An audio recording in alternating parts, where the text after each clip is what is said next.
Hello， 大家好，这里是星河百度。让你掏空钱包变成光棍的节日又双若着到了，很多小伙伴早就把宝贝加入到购物车，准备拼手速了。不过作为一个极简主义者，我是不建议因为价格让利而去冲动消费的，毕竟使用才是最重要的目的。我们能发现很多消费品早已脱离了使用本质，加上一些花里胡哨的装饰或者功能，然后价格翻一倍，内卷现象没比咱们差到哪去。好吧，我承认没钱也是其中一个因素。我摸了摸裤兜，真的比脸还干净。不过没关系，一些现象咱们还是可以吐槽一下。今天咱们就聊聊家电界的内卷现象。有些商品不是为了使用体验，而是颠覆三观，所以尽量不要冲动消费，交智商税。1. 炒菜机，内卷指数3星半。从炒菜机的基本结构来看，就是一个温度更高、内置搅拌功能的电饭煲。不开玩笑的说，运作起来跟洗衣机和搅拌车的原理差不多。不会做饭的人也知道，炒菜要翻炒颠炒。而炒菜机只能通过搅拌浆来回搅，它不管你粘不粘锅，几人份的菜，总之就是按照设定时间搅和就行了。所以我觉得叫它搅菜机才对。如果你是为了节省时间买一台炒菜机，可能会失望了。经常做饭的都知道，炒菜炒的环节并不好使，最花时间的是准备食材，摘菜、洗菜、削皮、切丝、腌制这些过程。而且并不是说把菜扔进去你就可以坐等吃饭了，你要中途加调料，看看有没有粘锅。另外有时候菜还不熟，就要你再手动处理一下。这哪是智能炒菜机啊，分明是个智障。最后因为搅拌浆的影响，刷锅的时候你会更抓狂。我一个朋友之前买的，用了1个星期就吃灰了。他说原本以为买了个帮手，结果买了个大爷。即便再高端的炒菜机，也只能把菜做到能吃，别指望色香味俱全。任何一个小白花上半个小时，做上2次，就能把家常菜做得比它好吃。2. 大屏冰箱，内卷指数4星。这里是说带显示屏的冰箱啊。据说有海量菜谱，还可以刷剧、网购、听音乐，让厨房实践变得更精彩。冰箱竟然也跟手机、电视竞争了，我是怎么都想不到，什么剧能让我站在冰箱前看完，什么东西非得通过冰箱去抢。碎片化时间已经稀碎了，连做饭的时间都不放过，真担心哪天看冰箱着迷，锅糊了都不知道。用过的朋友应该了解，只要屏幕联网就会经常推送广告，合着我花了更多的钱就是为了多看点广告吗？食补功能可能还有点用处，但仔细一想也是多此一举，因为手机一搜就有了，放在旁边就能边学边做了。而冰箱可不一定放在灶台旁边，有些是放在客厅的，总不能两头跑吧。其实冰箱从制冷到风冷，解决不结冰不串味儿，能够尽可能的长时间冷冻保鲜，才是正儿八经的升级。搞这些花里胡哨的功能，只能说是内卷高手。3. 可旋转电视，内卷指数4星半。没错，就是可旋转的电视，听起来就玄乎，对吧？旋转电视本意是用来看手机上的直播短视频，但从视距来看，坐在3米开外看电视，跟你平常看大屏手机差不多，而且你也不能在电视上操作点赞，对吧？当然如果它能转快点，当个电风扇也行。这项目投了。其实电视的功能就是观看，而决定观看体验的决定性因素就是屏幕、画面、音效。比如屏幕要看分辨率、亮度、色域、背光方式、刷新频率和材质这些方面。分辨率决定了画面细节，刷新率决定了视频的流畅度。经常看球赛或者打游戏的小伙伴感受会强一些，画面就看运动补偿、HDR 这些参数。说这些的目的是升级这些方面才是用心做电视，所以我们看一些品牌的电视表面平平无奇，但价格贵好几倍，就是这个原因。4. 食物烘干机，内卷指数5星。不是衣物烘干机，是食物烘干机。第一次看到这个名字，我就在想，哪些食物需要烘干吃呢？烘干的目的是什么呢？更脆一些吗？看到介绍之后，我发现自己 out 了，原来是为了做水果干、蔬菜干、肉干之类的。但其实市面上销售的一些果蔬干是冻干技术，就是冻结食物，然后让食物中的固态水直接升华。这样做不会让蛋白质变性，也不会影响微生物和酶的作用。而烘干机就是单纯的加热，让食物中的水分蒸发掉。这样做导致一些食物发生氧化，有些热敏性物质，比如蛋白质、维生素会发生变性，营养价值大打折扣。而有些食物烘干机的声音会让你觉得厨房停了一辆拖拉机。所以想要用烘干机做成果蔬干随身携带，随时补充维生素的，就要慎重考虑下，不如直接去买成品。5. 低糖脱脂电饭煲，内卷指数4星。号称对3高人群友好的电饭煲，常开吃不用担心高血糖。米饭的含量非常高，在70%到80%之间，所以医生都会建议糖尿病患者或者血糖高的人不要吃米饭。但是对于以米饭为主食的人们来说，不能吃米饭简直就是一种惩罚，所以低糖脱脂电饭煲就来了。低糖脱脂电饭煲其实就是反复粒米，煮一会儿倒掉一部分米汤，再继续煮。不过米饭就是淀粉类物质，而淀粉就是葡萄糖分子聚合连接而成的大分子。淀粉根据分子结构不同，分为直链淀粉和支链淀粉。支链淀粉水溶性强，消化快，吃完血糖上升快；直链淀粉消化速度慢，血糖上升也慢。即便把一部分溶解在米汤里的直链淀粉倒掉了，剩余的淀粉吃到体内还是会转化成葡萄糖。另外一些商家可能会偷换概念，把降糖说成是降血糖，其实并没有什么关系。再加上这种电饭煲会损失多酚、维生素等营养物质，所以真要减肥或者是三高人群，最好还是少吃米饭，或者用粗粮代替。6. 臭氧消毒洗菜机，内卷指数5星，动辄上千的臭氧消毒洗菜机，网上竟然有人30块 DIY 出来了。不是网友太强大，而是这种东西门槛并不高。它的原理就是通过释放臭氧气体，把臭氧溶解到水里，氧化分解农药。首先有一点可以肯定，它的确可以清除一部分食材表面的农药，但是对食材内的农药无效，对重金属和激素也同样无效。另外有2个副作用，第一个是臭氧兑水消毒后与水中的溴化物发生反应，会产生2B-GI 物质溴酸盐，不过高温就能分解掉，这个还好。另外一个就比较尴尬了，就是没有溶解到水中的臭氧跑到空气中会形成一定的氮氧化物。人的臭氧安全接触值是 0.05 ppm， 但一般使用臭氧洗菜机之后，空气中的臭氧浓度会超标，对人的肺部、眼睛、中枢神经系统都会有伤害，所以要么过半个小时再去厨房，要么杀敌500自损1000。其实焯水对蔬菜农药的去除率就已经很高了，因为大部分农药高温后就会分解，所以用开水烫1-2分钟就可以了。另外一些水果能去皮的去皮，不能去皮的就用小苏打水、淘米水多洗几遍就可以了。当然提到这些商品并不是说就一定不能买，我相信每一款产品研发出来都是经过市场分析的，也一定是有一部分人有相应的痛点和需求的。因为我个人一向是如无必要勿增实体，不是万不得已不会介入其他工具。大哥你是了解我的，以我的习惯，万事不求人。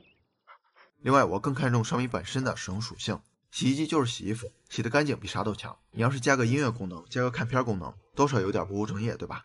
最后如果是真的有需求，完全可以在这个时间段买，毕竟比平常要便宜很多，能省则省吧。好了，本期视频就到这儿了，感谢您耐心观看。如果您喜欢星河的内容，还望订阅关注，分享给更多的朋友。一个人能走多远，要看他与谁同行。关注星河百度，咱们每周聊点有温度的成长内容。下期视频不见不散。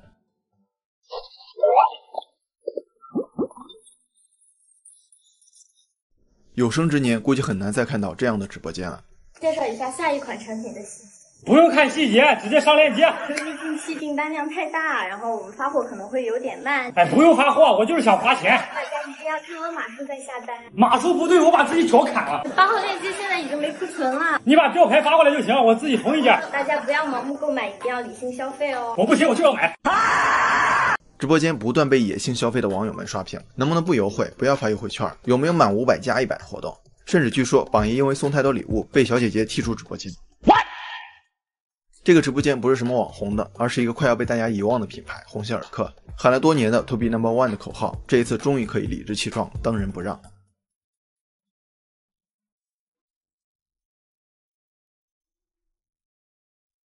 鸿星尔克有多火呢？咱们来看看。话题：鸿星尔克的微博评论好心酸，登上微博热搜第1位。截止24日，阅读量8.9亿。百度热搜指数从不到1000飙升至121万。平时只有几千人围观的直播间，24日的3个直播间销售额突破1.6亿，库存被抢光，被要求把老板上架。根据滴滴财经统计的数据看，从7月22日到24日，鸿星尔克登上了微博、抖音、头条、知乎、百度、B 站等各个平台的热搜及热门。网友的狂热还远不止于此，原本都没有会员的官微被网友们充值到2140年，鸿星尔克也立志成为100年品牌，不然对不起网友们送的会员啊。24日，一男子在鸿星尔克线下专卖店买500元的鞋服，扔下1000元拔腿就跑。接下来的几天，鸿星尔克门店都被挤爆，货品几乎被扫空。濒临破产的鸿星尔克为什么突然逆袭？今天咱们就聊聊这个国产品牌背后的故事。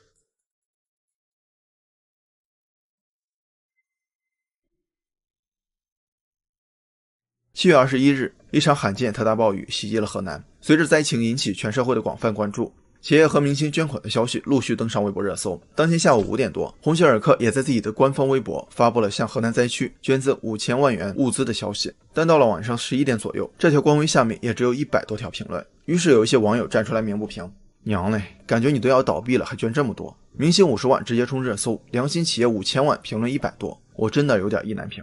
怎么宣传下我都替你着急。这成为爆红的起点，越来越多的热心网友转发鸿星尔克这条微博，成功把鸿星尔克推上热搜。这么多捐款的企业，上亿的也有几个，为何鸿星尔克可以出圈，让众多网友为之狂热呢？触动网友情绪的背后是鸿星尔克心酸的处境。说起国货啊，我们在追捧一些品牌的同时，也渐渐遗忘了另外一些品牌，而鸿星尔克就在这类之中。2020年，同为国内运动品牌的安踏营收355亿，净利润51.6亿，李宁营收144.5亿，净利润16.9亿，而鸿星尔克呢，营收只有28.4亿元，净利润负2.2亿。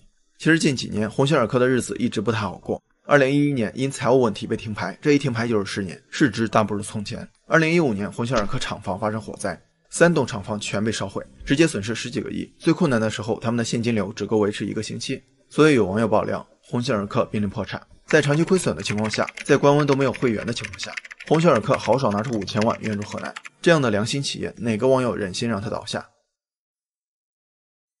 这就好比我手头紧，想找个朋友借钱，我们一般都会去找比较有钱的朋友，比如张三，而不是去麻烦比我还困难的朋友李四。但没想到的是，李四得知后东拼西凑给我送来了钱，这种朋友谁不愿意深交呢？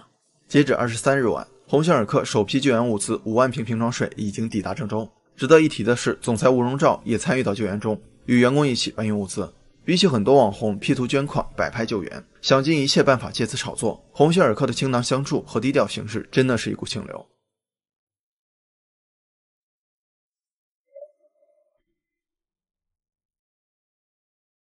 随着鸿星尔克的爆红，网上也出现了一些质疑的声音。有网友质疑鸿星尔克诈捐并非濒临破产。对于这2点质疑，咱们也捋一捋。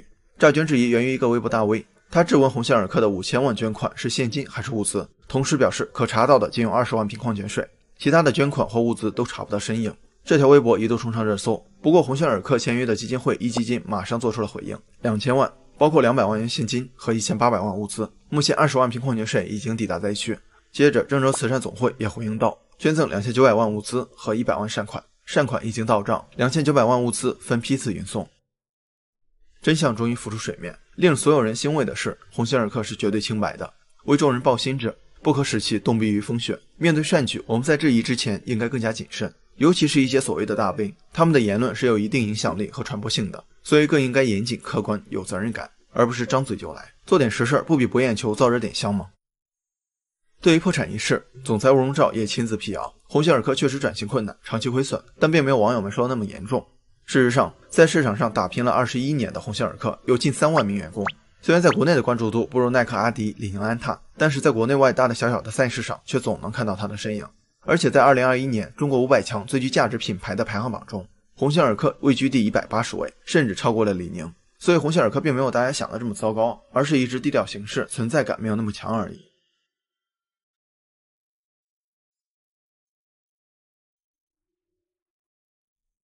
任何一个企业和品牌都不能只靠情怀和短期的追捧而长期走下去。鸿星尔克无心插柳的营销账能否逆天改命呢？目前鸿星尔克开始的品牌转型是把重心放到3、4线城市，强调做强县级、做优地级，定位主打下沉市场。那对于下沉市场的人群来说，购买力匹配就是引发市场行为的第一要素。鸿星尔克产品的价格多数在200元左右，低于200的产品大约占了70%，较低的价格区间也决定了鸿星尔克的产品研发及设计上深受局限。所以很多网友就表示，鸿星尔克的款式实在有点挨不起来。因为我一向是一切从简，所以我对商品实用性的关注远远高于设计、品牌、广告。但不能否认，很多年轻人还是比较看重这些的，所以很多品牌愿意花很多钱请代言做营销，来贴合受众人群的喜好。这么看来，鸿星尔克的经营理念又是一股清流。鸿星尔克的走红是公司的良心善举，叠加国货兴起的消费热潮，导致火爆出圈。对于品牌而言，抓住红利很关键，除了需要关注产品研发、品牌经营上，还需要在渠道上改变思路，注重1、2线市场的需求，做到真正的 to be number one， 对鸿星尔克的考验非常大。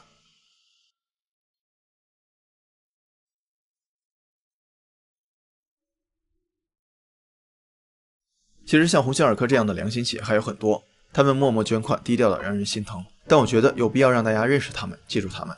牧原集团，河南本土猪肉养殖企业，自己都在受灾的边缘，还在21日偷偷捐了1个亿。网友都替他着急，怎么就知道养猪卖猪捐款，连个热搜都不卖。胖东来，河南本土商超，是一个谁加班罚谁钱，利润50%都在员工工资条上的神仙企业，偷偷捐了5000万，而且老板第一时间就赶赴郑州展开救援。蜜雪冰城，河南人都知道的茶饮品牌，一杯饮料5块钱，连某些品牌的零头都不到，在自己总部大楼都被淹的情况下，捐了2200万。你想想，这得卖多少杯饮料啊？写完稿子我要下去买一杯。辽宁方大低调捐出1亿元人民币及1亿元救援物资，捐了这么多，我竟然不知道是干嘛的，所以就想支持一下。但查询之后发现经营范围以钢铁、矿山、房地产为主，找来找去也就旗下东北制药的药物和猪饲料我能买得起，看来只能改行养猪了。汇源果汁，国民果汁第一品牌，7月26日被申请破产重组，而就在破产的4天前，还向河南捐了100万，引来无数网友的心疼。汇源破产之后，我们可能再也喝不到这么便宜的真果汁了。类似的企业还有很多，咱们就不一一列举了。正如鸿星尔克董事长吴荣照说的，我和我的企业只是中国千千万万埋头创业的企业之一，越是风雨交加，越见血浓于水。比起新疆棉事件的跳梁小丑们，这些民族企业才是我们应该追捧的平凡英雄。没有一份爱心可以被辜负，鸿星尔克的热度足以证明，谁把家国大义放在心上，谁就会被人们记在心里。消费者对鸿星尔克的偏爱，本质上是源于对家与国的大爱，不让老实人吃亏，不让一商赔本，这是很多人的朴素感情，也是所谓野心消费背后的行为逻辑。所以希望大家多盘一盘正在崛起的国货，这也是我们消费者对民族品牌最大的支持。当然了，前提还是要理性啊。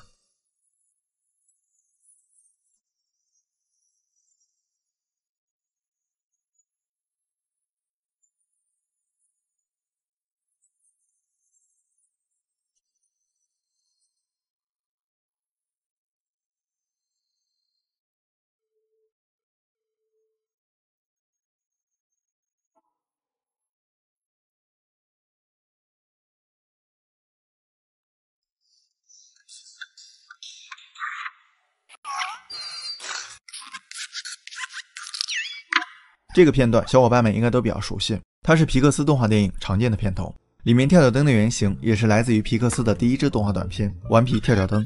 自1986年从卢卡斯影业独立出来之后，皮克斯工作室上映了25部长篇动画电影，而且几乎每部作品都是奥斯卡的热门，比如《玩具总动员》系列、《飞屋环游记》、《心灵奇旅》等等。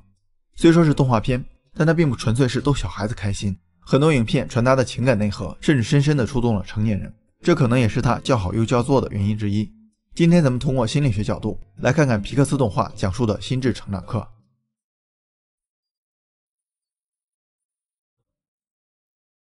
这5个小人分别叫怒怒、燕燕、乐乐、帕帕和悠悠，他们生活在小女孩莱莉的大脑里，没错，就是大脑里。事实上，这5个小人是影片对人们不同情绪的具象化设定。咱们做决定的时候，经常会想象大脑里有2个小人在打架，影片就是用这种拟人化的手法讲述情绪记忆是如何运作的。据说导演在制作影片时曾多次咨询过美国心理学家保罗·艾克曼，这位大神主要研究情绪和面部表情，还开发了一套面部动作编码系统来解读情绪甚至测谎。看过美剧《别对我撒谎》的小伙伴应该知道，里面男主角的原型就是他。根据研究，艾克曼把人的基本情绪总结为快乐、悲伤、愤怒、厌恶、惊讶和恐惧6种。除了惊讶，剩余的5种情绪刚好对应着影片的5个小人。这5个小人在大脑总部轮流操控着情绪控制台，然后分别产生不同情绪的记忆球，比如黄色球代表着快乐的记忆，紫色球代表着恐惧的记忆。不过这些记忆球并不是永久保存的，一些无关紧要的记忆球会逐渐褪色，然后被记忆整理工清理掉，而真正重要的记忆会变成核心记忆球，输送到核心岛屿。这些岛屿就塑造了莱莉与众不同的性格。总部有点像大脑的边缘系统，主要包括海马体、杏仁核、丘脑、下丘脑等一系列结构，它的功能跟人的情绪、行为和记忆有关，这些功能跟影片的设定刚好一致。先看情绪，控制台对应着边缘系统的丘脑，这个结构负责把感觉传送到大脑皮层，然后做出相应的反应，相当于是感觉传导到中转站。而5个小人应该是杏仁核，因为它负责对情绪进行加工，包括情绪的感觉、记忆和表达，比如帕帕产生的恐惧情绪记忆让莱莉跳过了地上的电线。另外，记忆就是海马体的工作了，它会判断哪些记忆不重要，可以被丢掉，这就是短期记忆；哪些记忆可以被输送到核心岛屿，变成长期记忆。不过影片中每个记忆都是独立的个体，这个设定跟记忆的原理有些出入。真实的记忆应该是由神经元组成的网状结构，它们之间有错综复杂的连接和交流。这也是为什么你有时候会把张3记成李4，把周2的事儿记成周3的事儿。最后，核心岛屿代表着不同的人格特质，比如淘气岛代表着探索精神，诚实岛代表着道德品质，友谊岛代表了人际关系。从情绪到记忆球再到核心岛屿，生活环境潜移默化地塑造了一个人的人格特质。不过除了环境，影片没有提到的基因也是不能忽略的一个因素。也就是说，人生下来并不是单纯的一张白纸，遗传信息已经留下了浓墨重彩的一笔。影片也传达了一个观点，5种情绪没有好坏之分，而是一种微妙的共处关系，这样才能正确的认识、表达和管理情绪。当然也不要忘了，在你悲伤、厌恶、愤怒的时候，负责快乐的乐乐一直在努力把你从负面情绪中拉回来。所以做人最重要的就是开心了。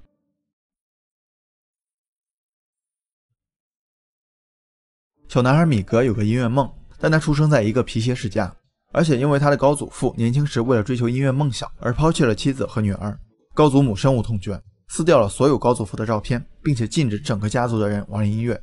一个意外让米格进入了亡灵世界，想要回去必须得到已故的家人的祝福，于是他开始寻找自己的高祖父歌神德拉库斯。但在寻找的过程中，他发现自己的高祖父并不是歌神，而是一个快要被世人遗忘的落魄歌手。如果被现实世界的人遗忘或者不再被供奉，那他就会灰飞烟灭，也就是影片所说的真正的死亡。通过沟通，米格揭开了深埋在几代人心里的误会，原来高祖父并不是抛弃妻子，而是在他要回家的时候被歌神枪杀了，所有的作品也被歌神抢走了。带着真相，米格回到了现实世界，但太奶奶已经记不起。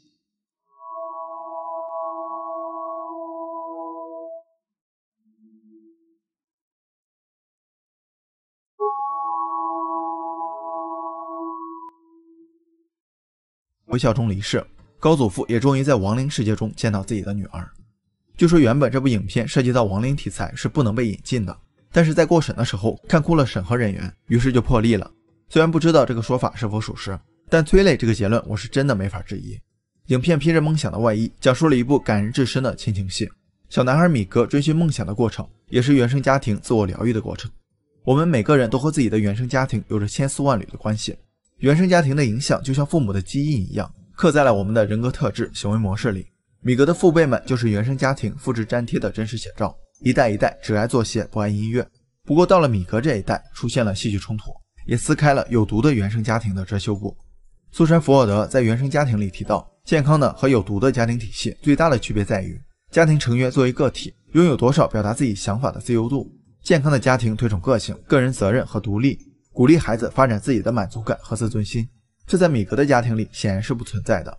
不过在误会一点点解开后，原生家庭与独立个性逐渐达成了和解。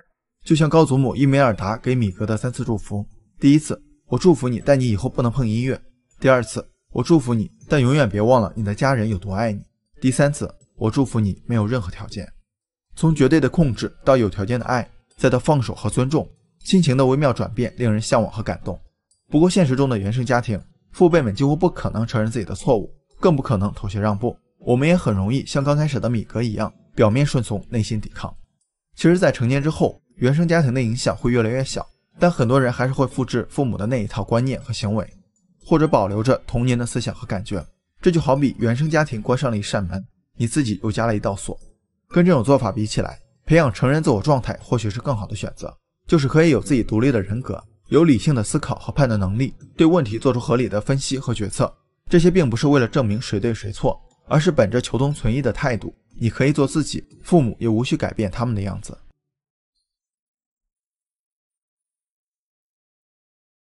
继《头脑特工队》之后，导演比特·道格特又执导了《心灵奇旅》，同样大获好评。这部影片的主题甚至有几分哲学的味道。男主角乔伊是一位事业还算稳定的中年男人，但他不甘心只做一个中学音乐教师，他的梦想是成为一名爵士音乐家。这天，乔伊得到了一个跟爵士乐传奇人物多西亚同台演出的机会，这可是离梦想最近的一次。不过得意忘形的他一不小心掉进了下水道，丢了性命。出于对梦想的执着，乔伊并不愿意去投胎，而是偷偷来到了心灵学院。心灵学院的灵魂没有完整的人格，需要在心灵导师的帮助下找到属于自己的火花，才能拿到去地球的通行证。乔伊被误认为是一位心灵导师，需要帮助代号22找到火花，但这个22是心灵学院出了名的钉子户，对任何事都没有兴趣，也懒得去市场走一遭，所以一直找不到火花。又是一次意外，两人一起来到了地球，不过22魂穿到了乔伊的身体上，而乔伊则变成了一只猫。就这样，22体验了一次活着的感觉，而乔伊则以旁观者的身份重新审视了自己的人生。短暂的生活让22觉得精彩无比，他似乎也找到了自己的火花，喜欢吃披萨，喜欢跟人聊天，喜欢坐在路边感受阳光和落叶。但乔伊却告诉他，这不是人生目标，只是平庸的活着。拿到22的通行证后，乔伊回到了地球，也如愿以偿的跟多西亚同台演出。但这个苦苦追寻的梦想实现后，乔伊反而迷茫了，因为他感觉不到任何不同。看着22收藏的披萨边、棒棒糖，回忆起生活的点滴细节，乔伊终于意识到自己错了。皮克斯很喜欢借梦想的话题，表达更深层、更抽象的概念，而且也总能触碰到人们心里的那个点。心灵奇旅通过两种完全对立的人生理念来探讨生活的意义是什么，不仅不励志，甚至还有点反励志的意思。我们从小到大总是被一些过来人教导，每个人都要有为之奋斗的目标，要成为像乔伊那样的人。如果没有目标或者没有实现目标，那就是个反面教材。但更多的人，包括我，其实跟22一样，没有太大的欲望和抱负，只想每天安安稳稳、开开心心的活着。两种人生没有对错，但随着社会的飞速发展，人们的价值导向逐渐同质化，都想挤在独木桥上过河，争取相对短缺的优质资源。像之前比较火的内卷、躺平、鸡娃等热点，都是这个现象的真实体现。这个时候，22这类人就会变得焦虑、迷茫，甚至产生一种没有价值的负罪感。活在当下的意思也从豁达的人生态度变成了不求上进、破罐破摔。原本执着于目标是一件很累的事儿，但现在连普通的活着也变得不那么舒坦了。影片用火花重新诠释了生活的意义，它并没有反对目标，生活需要目标，但我们也要清楚，我们不是为了目标而生活。就像乔伊的爵士乐只是生活的一部分，生活还有美味的披萨，一起聊天的朋友，关心自己的父母，午后宁静的阳光和落叶。另外，乔伊实现了目标，但现实中有多少人无论怎么努力，还是不可避免地成为普通人呢？而作为一个普通人，就真的只能郁郁寡欢，潦草一生吗？我觉得不必被焦虑内耗，也不必被执念裹挟，因为在我们想要生活的那一刻，火花就已经被点燃了。皮克斯动画的成功并不是来自于它的 IP 效应和动画技术，而是这些心理学主题的作品总能与观众产生共情。当然，除了对心理学概念的解读和艺术升华，影片也真实地反映了当下最普遍的心理困境和情感需求。所以在我们焦虑了、困惑了、压抑了、emo 了，都可以看一看皮克斯的动画电影，没准能找到一些心灵上的慰藉。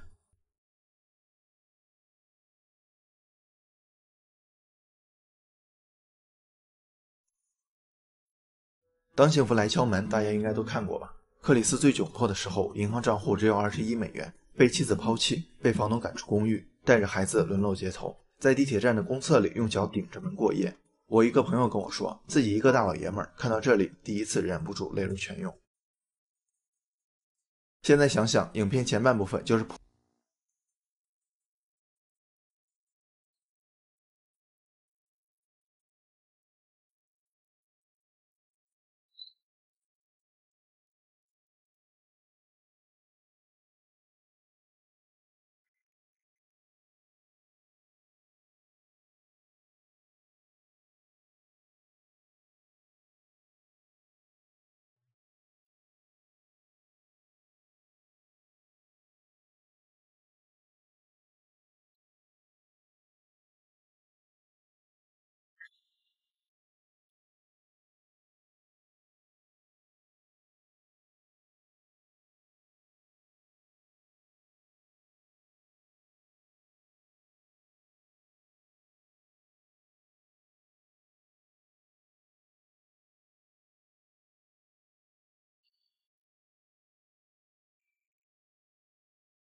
伤是什么？它有什么用？怎样提高逆商？聊逆商要先说逆境。之前有一个漫画师画了一幅漫画 On a Plate， 讲的是一贫一富两个孩子天差地别的成长历程。富人家孩子的成长就像有人把学业、工作放在盘子上端给他一样，穷人家的孩子则处处碰壁，学校不好，工作难找，贷款被拒，还要照顾得病的二老。这就是书中逆境的3个层次的体现：个人逆境、职场逆境、社会逆境。选择前2个选项的人呢，看逆境就是逆境，打不过还躲不过嘛。但攀登者，也就是逆商高的人，在逆境中看到的是警醒和思考。逆商就是面对逆境时的反应方式，即面对挫折、摆脱困境和超越困难的能力。漫画里，穷人家的孩子其实更需要逆商，因为要面对的逆境更多。成功人士往往说普通人脆弱，遇到困难就退缩，这是典型的站着说话不腰疼。咱们之前讲过一期，有一位女博士卧底底层，试图通过自己的能力翻身，结果以失败告终。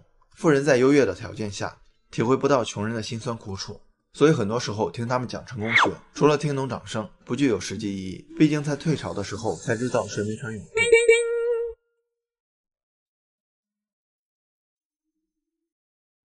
一般一个理论要站得住脚，并不是凭空想象的，得有足够的科学研究成果做支撑，有理有据，说它有用，大家才信呢。作者史托兹博士告诉我们，逆商有3个非常重要的科学依据，分别是认知心理学、健康心理和脑科学。认知心理学有个很著名的概念叫习得性无助。美国心理学家塞利格曼1967年做了一项经典的实验，起初把狗关在笼子里，只要封音器一响就电击它。狗子心想，我不是真的人，但你是真的狗啊。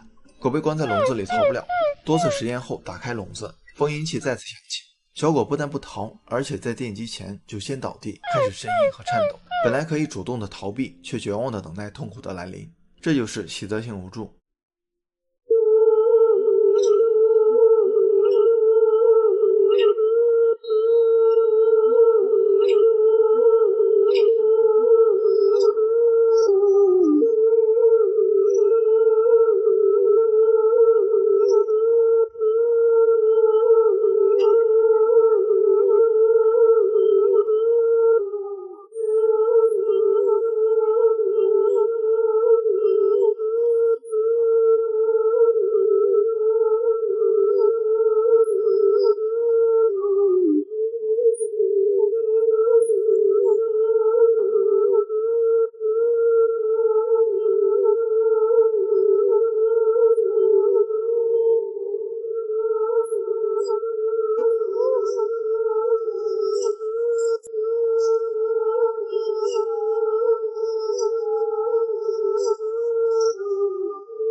并打